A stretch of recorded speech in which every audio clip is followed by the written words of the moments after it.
Imagine being so depressed that your own mind turns against you and starts lying to you. This isn't just sadness. This isn't just stress or burnout. Psychotic depression is a mental health condition that most people have never even heard of. And for those who live through it, it's terrifying. You start to feel like you're falling apart inside, but it's not just emotional pain. You begin to see things, hear things, believe things that aren't real. And all the while, you're still expected to show up to work, smile at family dinners, answer texts, like everything's okay. I'll be honest. When I first came across the term psychotic depression, I thought someone had messed up the label. How can you be depressed and psychotic at the same time? That didn't make sense to me, but then someone close to me, someone I love, started saying strange things. They told me their phone was bugged, that people were watching them through the windows. They were convinced of it.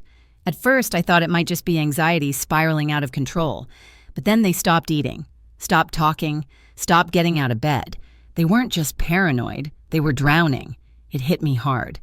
That's when I realized how little I actually understood. So, what is this, really? How does someone go from feeling hopeless to believing that the world is out to get them? And why are so few people talking about it? Why does no one prepare us for this kind of illness? In this video, we're going to break it all down, what psychotic depression actually is, how to recognize it, what it feels like inside, and most importantly, what can be done. I'll walk you through a powerful story, explain the science in plain English, and talk honestly about the stigma and fear that keep people suffering in silence. By the end, you won't just understand psychotic depression better, you'll see the human side that rarely gets talked about. So let's get into it. I want to take you back a few years. On the surface, everything in my life seemed normal. I had my job, my channel, my daily routine. If you had asked me back then, I would have said things were fine, stable. But behind the scenes, something was happening that tore my heart apart and changed the way I understood mental health forever.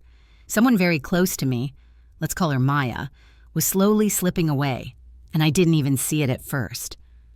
Maya was the kind of person who lit up rooms.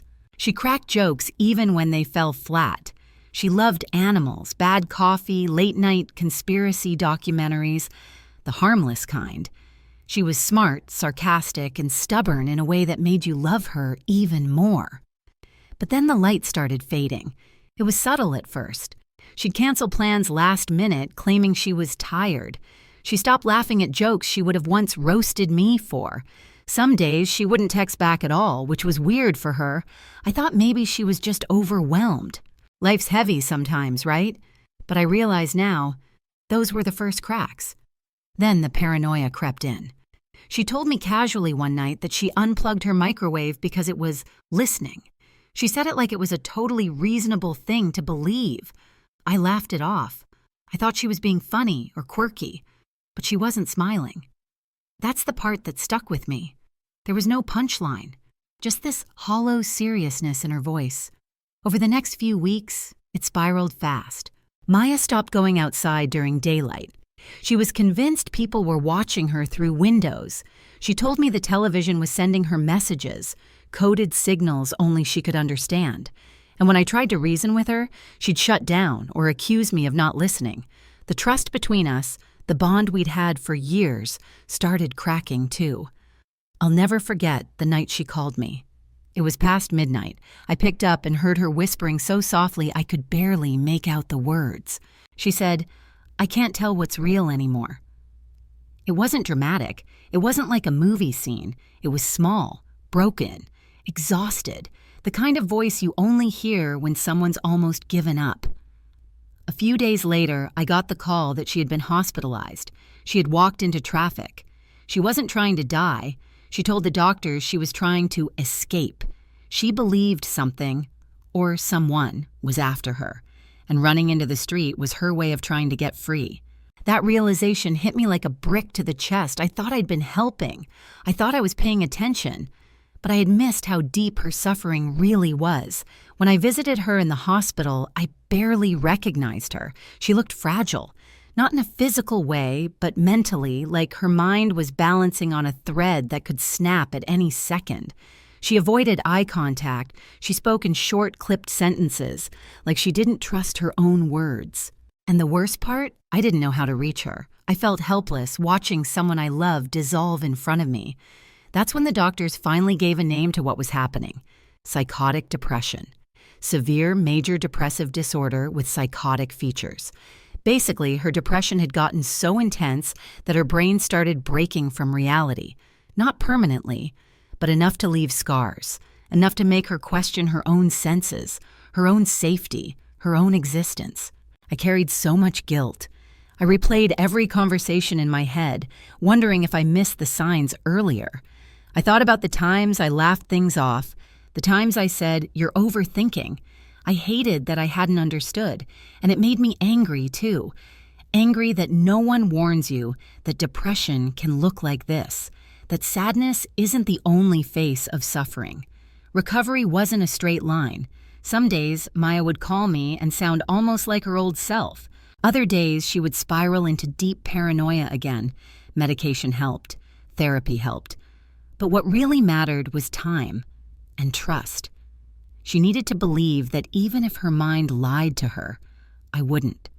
That there was at least one place where she was safe. Watching Maya fight to rebuild her mind changed something in me too.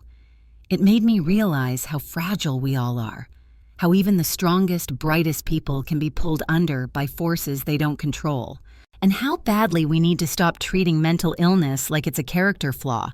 Psychotic depression isn't crazy, it's pain. Pain so deep it warps the world around you. I'm telling you all this not to scare you, but to open your eyes. Because sometimes the people around us who seem weird or paranoid aren't dangerous. They're drowning, and they need help, not judgment. They need compassion, not distance. They need someone to stay when everyone else pulls away.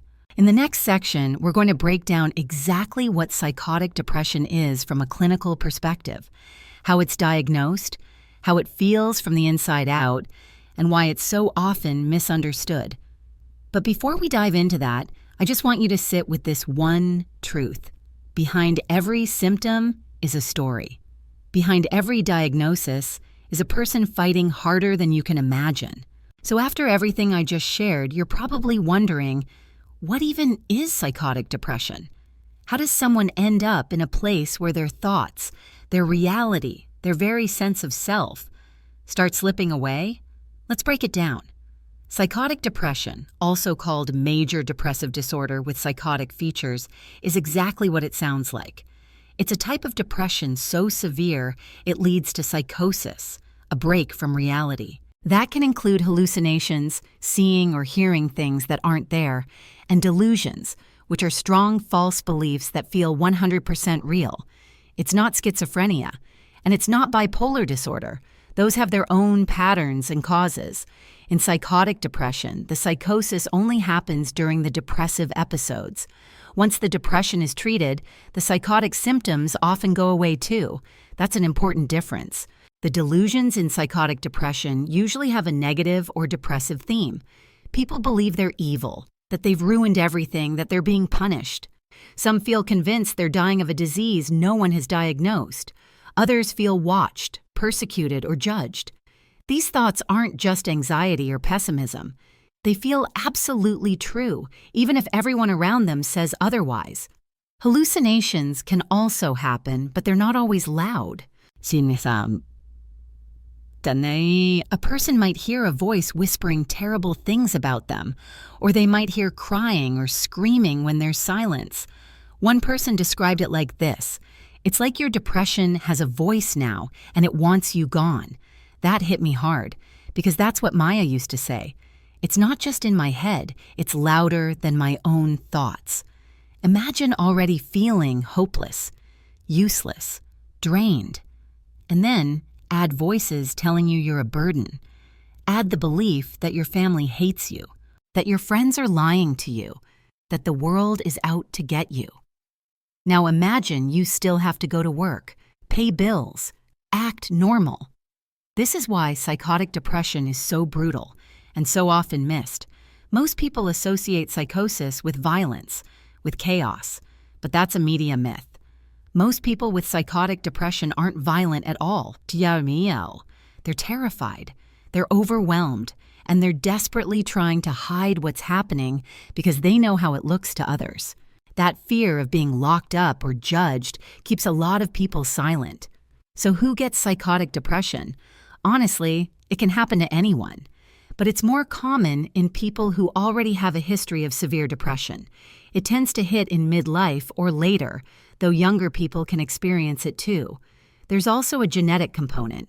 If someone in your family has had depression or a psychotic disorder, your risk may be higher. I can't speak for everyone, but I can tell you what Maya told me.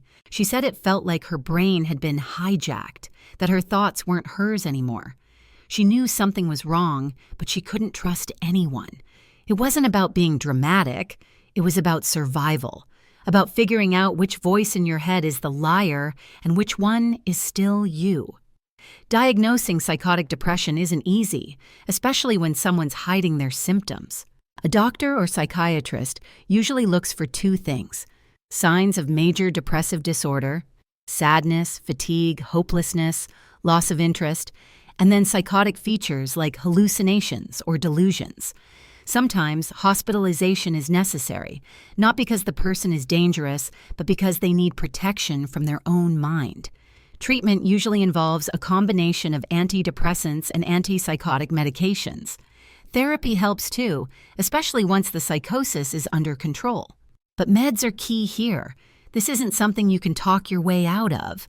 This is brain chemistry gone off the rails. Recovery takes time. It's not linear. Maya had good days and awful ones.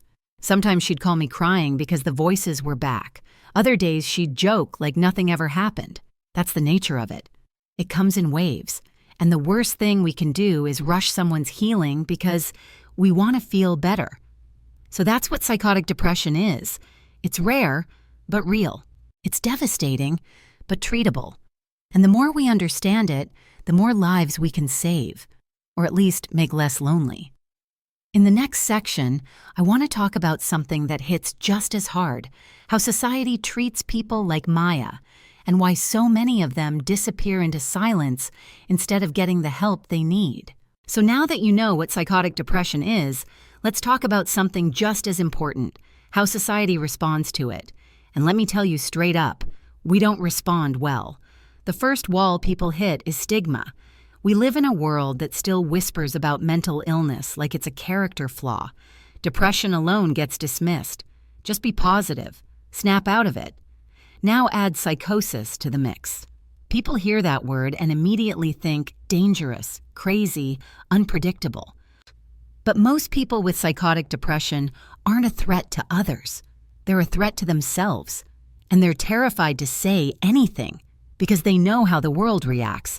I remember Maya telling me once, if I tell them what I'm really thinking, they'll lock me up. That fear kept her from reaching out, and honestly, I couldn't blame her. Because when someone with psychosis asks for help, the system often responds with fear, not care. Hospitals become holding cells. Police get involved when they shouldn't. The conversation shifts from support to control. And if we're being real, this gets even worse depending on who you are. Mental illness is already stigmatized, but for people of color, for LGBTQ+ folks, for immigrants, it's a double burden. Their pain gets minimized, misdiagnosed, or criminalized. I've seen Black and brown patients labeled aggressive for behavior that white patients get empathy for. That's a systemic failure we have to talk about. Then there's the media. Movies and news stories rarely show what psychosis really looks like. We get the extremes: violent outbursts, serial killers, padded rooms, but the reality? It's often quiet. It's someone whispering to themselves in their room, someone convinced their family hates them, someone crying in a bathroom, not because they're evil, but because their mind won't leave them alone. Even online, the judgment is brutal. You see someone overshare on social media and everyone laughs or calls them crazy. But what if that's a cry for help? What if that's their only way of coping with something they don't even understand? Our default reaction shouldn't be memes. It should be questions. So here's my question to you. What do we do when someone breaks reality, not for attention, but from pain? Do we shame them?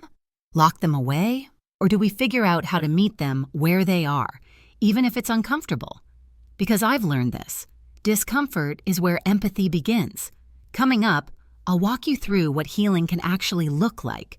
Because psychotic depression isn't a life sentence, but it does need understanding, patience, and real support. Let's talk about how that works. Let's be real. There's no magic fix for psychotic depression. It's not like you take a pill and suddenly your thoughts stop lying to you. But healing is possible, and Maya is proof of that. The first breakthrough came when she started medication. Her doctors combined an antidepressant with a low-dose antipsychotic. It took weeks to see a shift, and there were side effects, sure, but slowly things got quieter. The paranoia faded just a little. The voice in her head didn't vanish overnight, but it lost its grip. Then came therapy. But here's what a lot of people don't talk about. Psychosis breaks trust, not just in others, but in yourself. Maya didn't just need coping tools. She needed to believe that her thoughts weren't always facts. That took time. Her therapist didn't fix her. They stayed, week after week. That consistency, that's what helped her rebuild. And I won't lie, she almost gave up more than once. But what made the difference was having people who didn't walk away. Not everyone stayed, but the ones who did, who showed up, even when it was messy, those people saved her life. That's the part no one teaches you. You don't have to say the perfect thing. Just be there. Be boring, reliable, unshakable. Relapses happened. They still do sometimes. There are days she questions everything again. But now, she has a plan, a team, tools, and she knows she's not alone in it. That changes everything. Because when you've been to hell and back, sometimes all you need is someone reminding you, you've made it before, you will again. If you're watching this and wondering, how do I help someone going through this? Here's what I've learned. Don't argue with the delusion. Don't pretend you understand. Just be present. Ask if they want water. Sit with them in silence. Text them after therapy. Remind them they matter, even when they can't feel it. That's the real work. Maya still has bad days, but she laughs again. She takes walks. She's learning to trust her mind again. It's not perfect, but it's progress, and that's worth celebrating.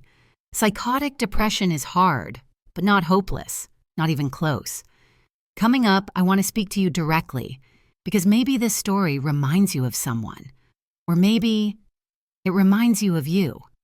Either way, you're not invisible, and you're definitely not alone.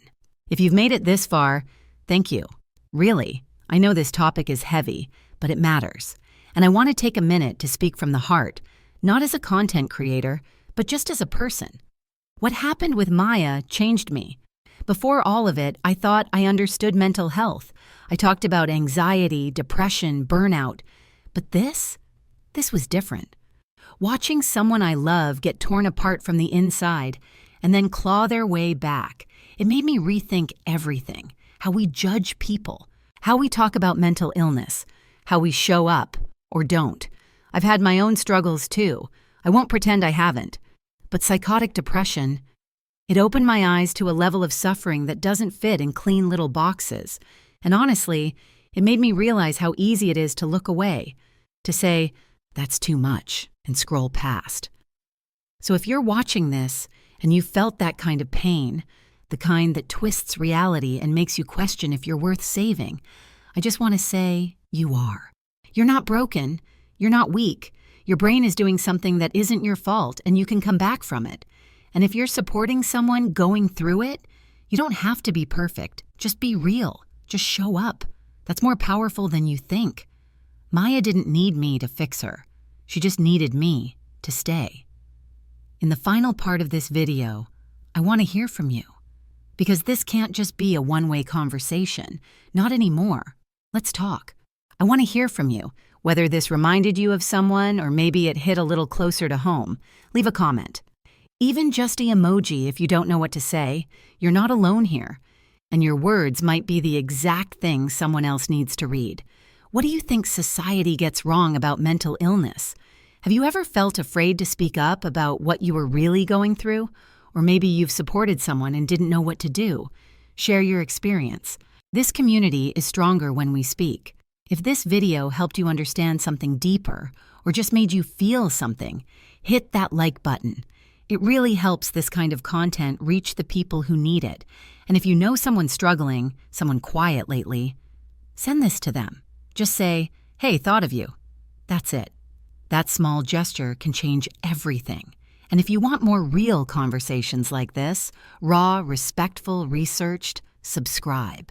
I'm here to talk about the stuff nobody else wants to, and I'm not stopping anytime soon. So, let's recap. Psychotic depression isn't just being sad. It's depression so deep it starts rewriting reality. It's terrifying, isolating, and it's more common than most people think. But there's help, there's treatment, and above all, there's hope. If this video leaves you with one message, let it be this. Psychosis doesn't make someone less human. It doesn't make them weak or scary or broken. It just means their brain is overwhelmed, and they need care, not fear. Thank you for sitting with this, for listening, for staying open. These aren't easy conversations, but they're necessary. And every single one of you watching, whether you're healing or helping, is part of the change we need. Keep asking questions, keep showing up, keep choosing compassion over comfort, because someone out there, right now, is just hoping to be understood, and maybe, today, that someone was you.